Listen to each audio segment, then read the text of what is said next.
हरे कृष्णा। राधे राधे दोस्तों, आज की वीडियो में सुनिए कार्तिक मास महात्म्य का 27वां अध्याय। पर उससे पहले मैं आपको कार्तिक मास में सुनी जाने वाली एक पौराणिक कथा सुनाती हूँ। किसी गांव में एक साहूकार था और उसके एक बेटा और बहू भी थे। बहू कार्तिक माह में रोज सवेरे उठकर गंगा स्नान के लिए जाती थी।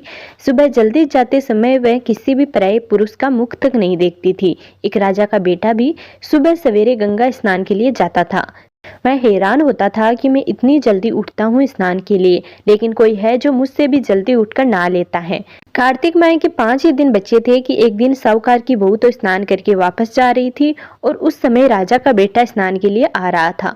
आवाज सुनकर मैं जल्दी जल्दी जाने लगी, लेकिन जल्दबाजी में उसकी माला मोजड़ी छूट गई। राजा के बेटे ने उसकी माला मोजड़ी उठा ली और सोचने लगा कि जिस स्त्री की यह माला मोजड़ी इतनी सुंदर है, वह स्त्री कितनी सुंदर होगी। उसने पूरे गांव में मुलादी करवा दी कि जिसकी तय माला मोजड़ी है वह 5 रात मेरे पास आएगी। साहूकार के बेटे की बहू ने भी कहलवा दिया कि मैं 5 रात आऊंगी, लेकिन किसी को साग भरने बैठा देना। राजा के बेटे ने एक तोते को पिंजरे में बंद कर गंगा किनारे पेड़ पर टांग दिया। बहू सुबह के समय आई, पहली पेड़ी पर पैर रखा और बोली, हे कार्तिक के ठाकुर, राई दामोदर, पांचों पांडु, छठे नारायण, बिखम राजा, उस पापी को नींद आ जाए। राजा के बेटे को नींद आ गई।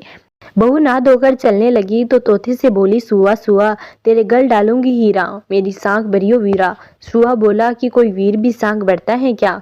मैं बोली, सुआ सुआ, सुबह तेरे पग डालूंगी नेवर, साख भरियो मेरे देवर। सुआ ने कहा, ठीक है भाभी, मैं तेरी साख रखूंगा। मैं तो कहकर चली गई। राजा का बेटा हड़बड़ाकर उठा और सुआ से पूछा, सुआ सुआ, वह आई थी, कैसी थी? सुआ बोला, अब किसी बिजली, होली किसी जल, केला किसी कामनी, गुलाब का सा रंग। अगले दिन राजा के बेटे ने सोचा कि आज मैं अपनी अंगुली में चीरा लगाऊंगा, इससे मुझे नींद नहीं आएगी। अगले दिन राजकुमार अंगुली चीरकर लेट गया। वह आई और भगवान से उसी तरह प्रार्थना करने लगी और राजकुमार को फिर नींद आ गई। वह स्नान करके फिर से वापस चली गई। सुबह राजकुमार ने तोते से फिर से पूछा कि उसने वही सारी बातें दोहरा दी। अब राजकुमार बोला कि मैं आज रात में आंखों में मिर्ची डालकर बैठूंगा। रात में वह मिर्ची डालकर बैठ गया। बहू फिर आई और प्रार्थना की, जिससे उसे फिर से नींद आ गई। राजकुमार ने तोते से बहू के आने की बात पूछी, उसने फिर बता दी। राजकुमार अब फिर से सोचने लगा कि मैं आज बिना बिस्तर के ही बैठूंगा, और रात को बिना बिस्तर के ही बैठ गया। जब वह स्नान करने आई तो फिर से उसने भगवान से प्रार्थना की और राजकुमार को फिर से नींद आ गई। जब वह नहाकर जाने लगी तो आंख बंद करके चली गई। राजकुमार जब उठा तो वह जा चुकी थी। राजकुमार फिर सोच में पड़ गया और उसने सोचा कि मैं आज अंगीठी जलाकर बैठूंगा, जिससे नींद नहीं आएगी। फिर वह रात को अंगीठी रखकर बैठ गया। साहूकार की बहू आई और वह भगवान से प्रार्थना करने लगी कि आपने 4 रातें तो निकाल ली, अब यह रात और निकाल दो। भगवान ने उसकी बात रख ली और राजकुमार को नींद आ गई। जब वह नहाकर जाने लगी तो तोते से बोली कि इस पापी को कह देना कि 5 रातें पूरी हो चुकी हैं, वह मेरी मोतियों की माला मेरे घर भिजवा दे। सुबह राजकुमार की आंख खुली तो उसने तोते से पूछा कि क्या वह आई थी? तो तोते ने कहा, हाँ वह आई थी और उसने अपनी माला मंगवाई है। यह सुनकर राजकुमार सोचने लगा कि वह तो सच्ची थी, तभी तो भगवान ने भी उसका सत रखा। कुछ समय के बाद राजकुमार को कोढ़ हो गया। राजा ने ब्राह्मण को बुलाकर पूछा कि मेरे बेटे का शरीर ऐसा क्यों जल रहा है। ब्राह्मण ने विस्तार से राजा को सारी बात बताई कि इसने क्या किया था। ब्राह्मण ने कहा कि इसने पतिव्रता स्त्री पर बुरी नजर डाली, इसलिए यह इस रोग से पीड़ित हुआ है। राजा ने इसके ठीक होने का कारण पूछा तो ब्राह्मण ने कहा कि यह उस साहूकार की बहू को धर्म की बहन बनाए और रोज उसके नहाए हुए जल से यह स्नान करे, तब यह ठीक हो सकता है। राजा साहूकार की बहू की माला लेकर साहूकार के घर गया और बोला कि यह माला उस आपकी पुत्र वधू की है, इसे ले और आपकी बहू के नहाए हुए जल से मेरे बेटे को नहला दे।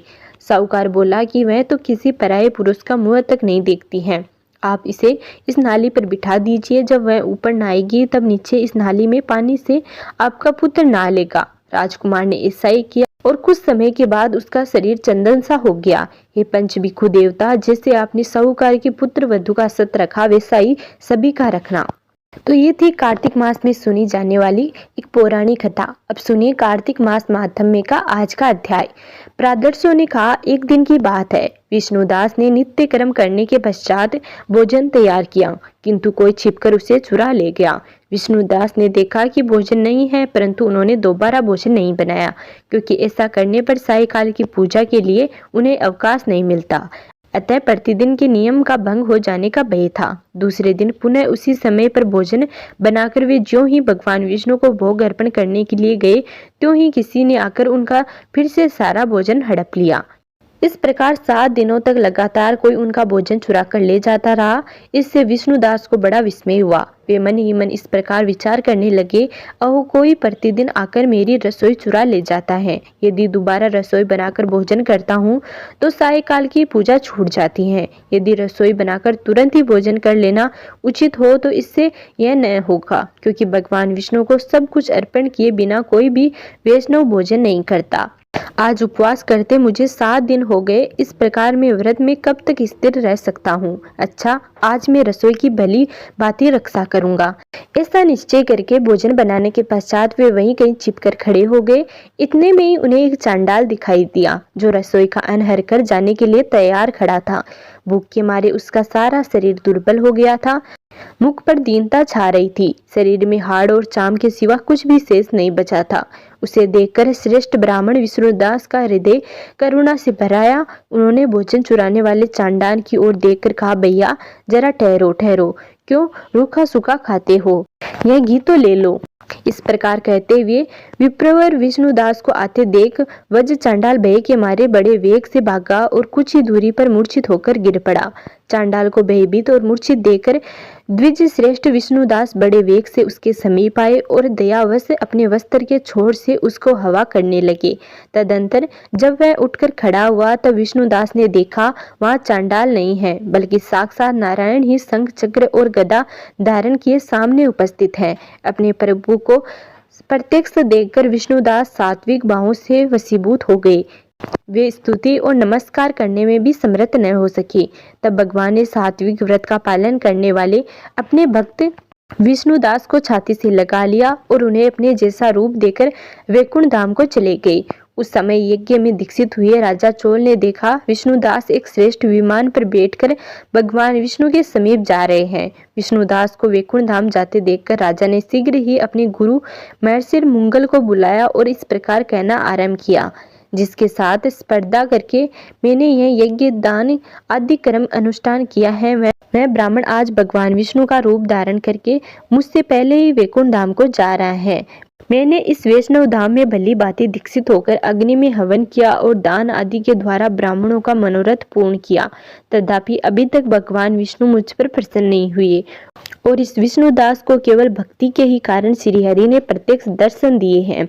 अतः जान पड़ता है कि भगवान विष्णु केवल दान और यज्ञों से प्रसन्न नहीं होते। उन प्रभु का दर्शन कराने में भक्ति ही प्रधान कारण है। दोनों प्रादर्शों ने कहा। इस प्रकार कहकर राजा ने अपने भांजे को राज सिंहासन पर अभिषिक्त कर दिया। वे बचपन से यज्ञ की दीक्षा लेकर उसी में संलग्न रहते थे, इसीलिए उन्हें कोई पुत्र नहीं हुआ था। यही कारण है कि उस देश में अब तक भांजे ही राज्य के उत्तराधिकारी होते थे।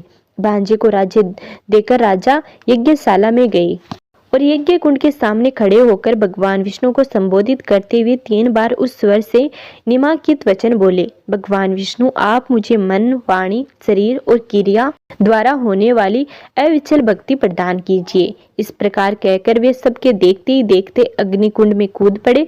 बस उसी क्षण भक्त वत्सल भगवान विष्णु अग्निकुंड में प्रकट हो गए। उन्होंने राजा को छाती से लगाकर एक श्रेष्ठ विमान में बिठाया और उन्हें अपने साथ वैकुंठ धाम को प्रस्थान किया। नारद जी बोले, हे राजन, जो विष्णुदास जी थे वे तो पुण्यशील नाम से प्रसिद्ध भगवान के प्रादर्श हुए और जो राजा चोल थे उनका नाम सुशील हुआ। इन दोनों को अपने ही समान रूप देकर भगवान लक्ष्मीपति ने अपना द्वारपाल बना लिया। तो ये था कार्तिक मास महात्म्य का 27वां अध्याय। अगले वीडियो में जानेंगे कार्तिक मास के अगले अध्यायों के बारे में।